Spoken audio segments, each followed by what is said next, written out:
And welcome back, ladies and gentlemen. Boy, oh boy, we've got a great player profile here for you tonight. A young man who has really done his due diligence throughout his career, multi-sport athlete, a Cardinal Mooney. I would argue probably when time comes, a first ballot Hall of Famer, not just in the school, but around the area. Ladies and gentlemen, number 89 in your program on football, number 1 in your hearts. Give it up for my dear friend, Mr. Johnny Brenner. What's up, JB? What's up? Thank you for having me on tonight. I really appreciate it. You know, it's an incredible honor to have you and to talk to you about, one thing that you're passionate about is Cardinal Mooney athletics.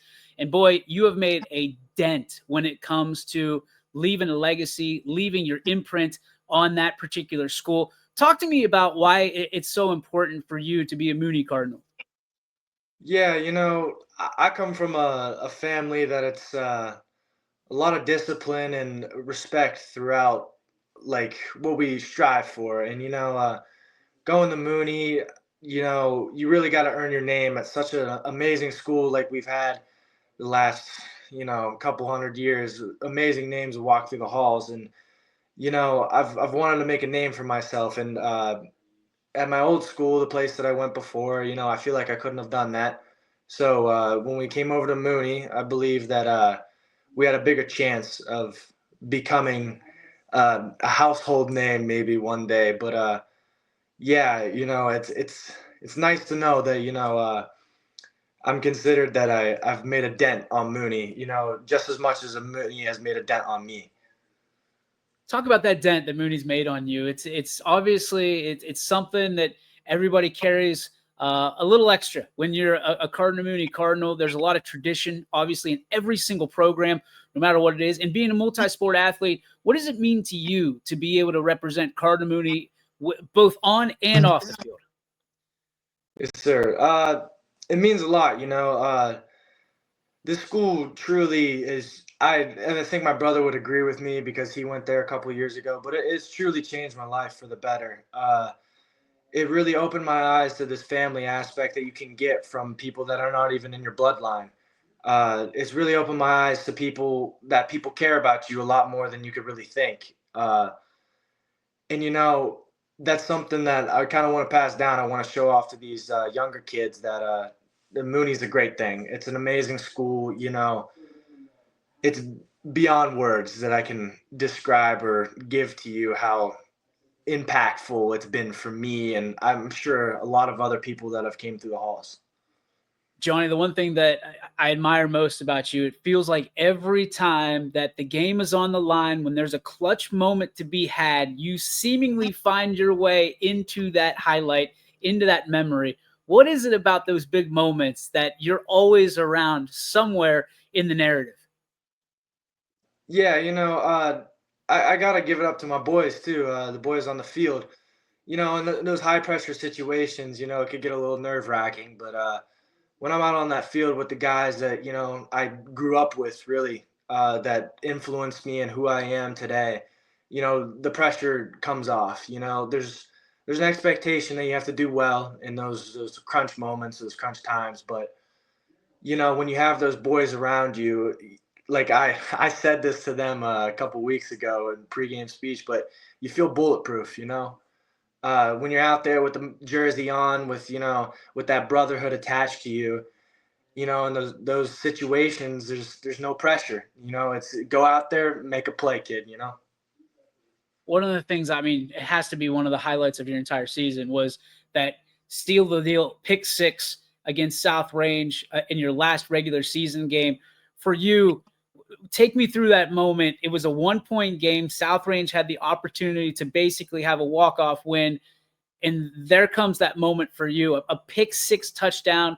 You end up winning by 8, a big, obviously, win for Cardinal Mooney, and put South Range kind of against the ropes and had to win a couple games in order to get where they were to play you guys again. For you, what was that moment like, taking it back to the house? Yeah, if I think about it correctly, the drive before, we just had a really long offensive drive, and we got a lot of our guys played both ways, so we were a little tired going into that last series. But Honestly, from my perspective, I wasn't expecting to catch a pick at all. If you want my 2 cents on it, I was sure that our defense was going to stop them there. I wasn't really expecting some big hoorah thing to happen, but I knew like we were making good progress throughout that drive when on that defensive drive.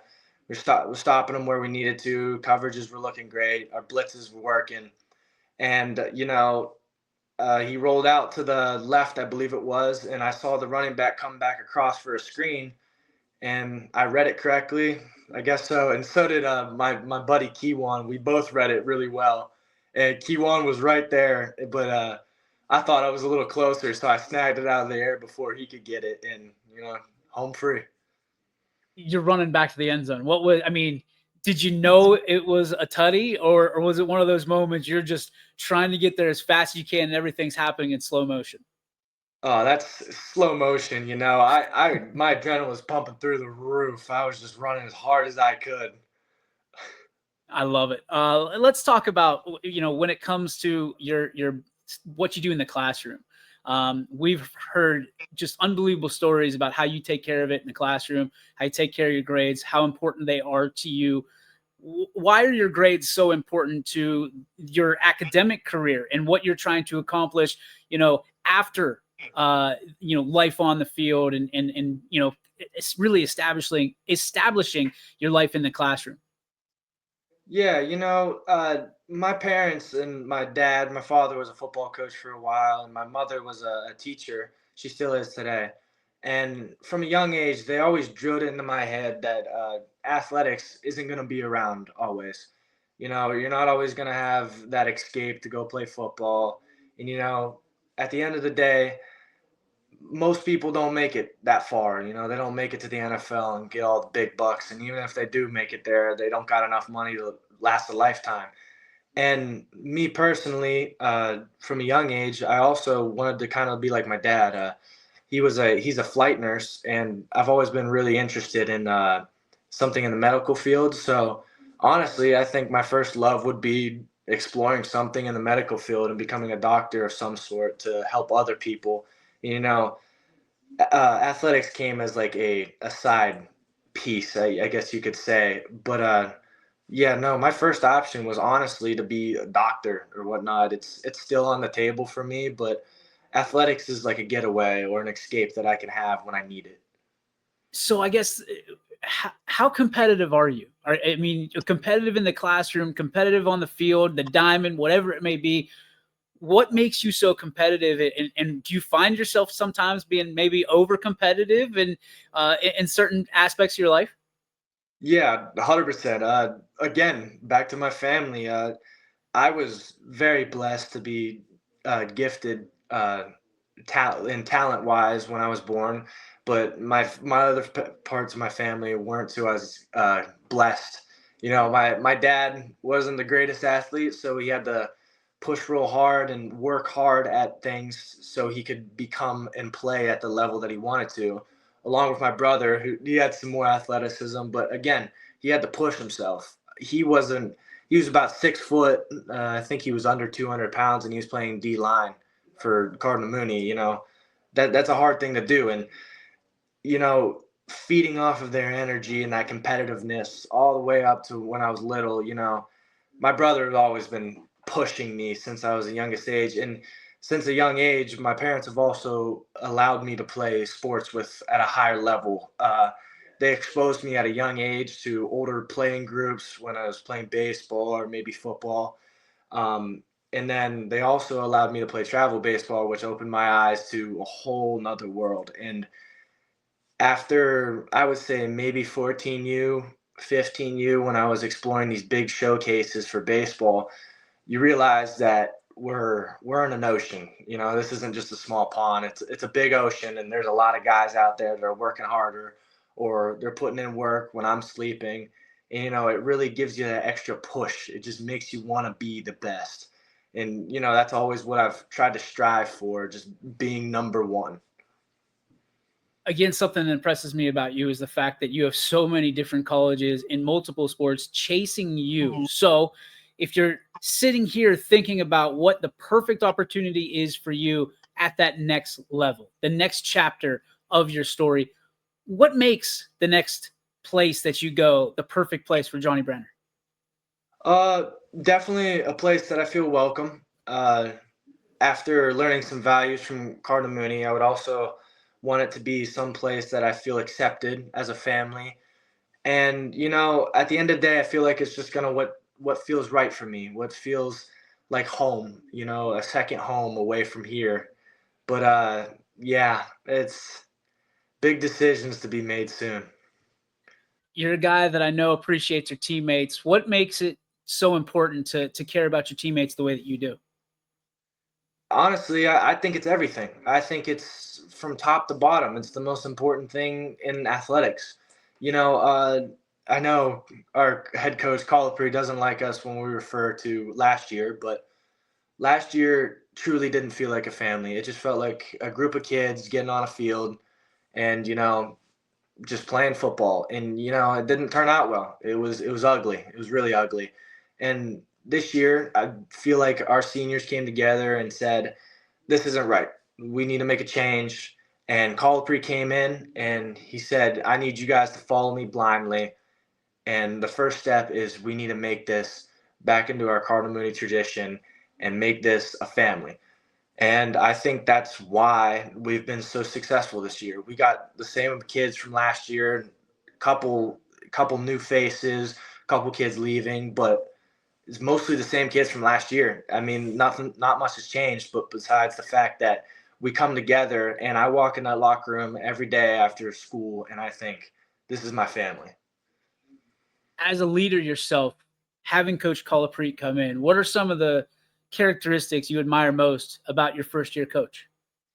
Yeah, and I'm not gonna lie. Off the get go, it was a little nerve wracking getting a new guy, but he truly harped on us that we need to have a next play the attitude.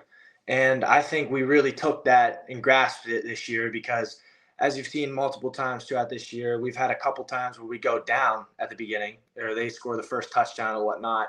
And from as a team, as a player, and on the sideline, nobody skips a beat. They'll score a touchdown. All right, let's get back to work. We run back on offense. We got work to do. I feel like that is also another main reason to our success is that nobody thinks twice. It's just go, go, go. You've been on both sides of the spectrum here, where a team that doesn't make the playoffs or performs poorly to the number one team in the region. So, walk me through the adversity that you faced in some of those tough years to now being the number one team in the region and having home games all the way throughout, basically as far as you want, and having that Mooney stigma, that fear of Cardinal Mooney back in the sidelines that you guys face every single week. Yeah, last year it was rough. It was rough all around. I think everybody could tell that. But going into that off season, we knew we needed to change something, and I know from my perspective and also some of the other seniors that this wasn't the way that we wanted to go out. This is not the way that we were going to go out. So I mean, during the off season, we did a lot of team bonding stuff. During morning lifts, sometimes Coach Sean, our strength and conditioning coach, would give us some time at the end of our lifts, and we would have dance battles or we would have competitions between each other. To build that family aspect. And walking into the season, there's all these predictions going around that we might have gone 3-7 or 2-8, and there wasn't much confidence in us as a team. But I feel like in our locker room and then out on the field, that wasn't the case. We walked in really feeling like we had something special and that wasn't going to be taken away from us. And come off firing 2 games in a row. It's beautiful. We loved it. And we lost those 2 games back to back, but hurt us. And then people started to question it again: are we about to fall back in that hole again? And then, like I said before, Colipri harps on the next play mentality. And then came out and played that amazing Chardon team, very physical, and we beat them. We beat them. We beat them good. And now having that stigma again that we are on top, like we're number one. It really brings back that Mooney culture. We had the family. Now we're bringing back the culture, and we're having older graduates of the school coming in again, and they're enjoying it. I mean, at our victory bell that we usually ring after the game, there's hundreds and hundreds of people and new faces every single time we go there and ring it. When did you know this team was going to be special? What part of the season did you know, hey, we're going to do something that hasn't been done in quite some time? Uh, I knew we were going to be special after Villa Angela St. Joe's. The first game of the season was really important to us. We needed to win that, and we won it pretty big. But it truly showed in Villa Angela St. Joe's because they're such a great program that they're running out there, and they have a bunch of athletes and studs. Be utmost respect to them. And what really showed that we were going to do well is I believe that they were the first ones to score, and no beat, no heartbeat, like no skip, and we went straight back into it. We fought all the way to the end. The game actually ended on a pass that the kid threw incomplete in the end zone, and we finished. The score was 27-20. And even after those two losses, me personally as a leader, I didn't feel that this wasn't us. It wasn't us. It didn't like how do I phrase this? This wasn't wasn't where we were being perceived as. Everyone Yeah. was making it seem as like these two back-to-back losses are really bad and Mooney's going to go back in their hole. But I didn't see that. I knew it. I felt it on the practice field. I felt it in the locker room after talking with coaches and whatnot. I knew that that wasn't us, and we were going to rebound from all of that. Let's get to your family because I want to talk about, you've got that jersey hanging behind you with the last name on it, that Brenner name that I'm sure you're incredibly proud of, as well as the one on the front of your jersey that says Mooney. Talk to me about your support system. Who are those role models in your life that made you the great young man that you are today? Yeah, 100%. I think the main one is my brother, the one hung up on the wall. My brother really influenced me in everything I am today. Honestly, he showed me the right way to do things. I mean, he messed up so I could figure out what's the right and wrong thing to do. Coming to Mooney, me and my brother are actually first generation Mooney students. And he took that first step for me. You could say he crawled so I could run. And, he also played defensive end just like me, taught me a lot that I know. And then on top of that, I would say one of my close friends of mine, his name's Bo Reichard. He played defensive end for Toledo, and he really taught me everything I know from a defensive perspective. As a matter of fact, I think I'm going to his house after this to watch some more film right before the game. Uh, and then for offensively, I would say Bobby Jones.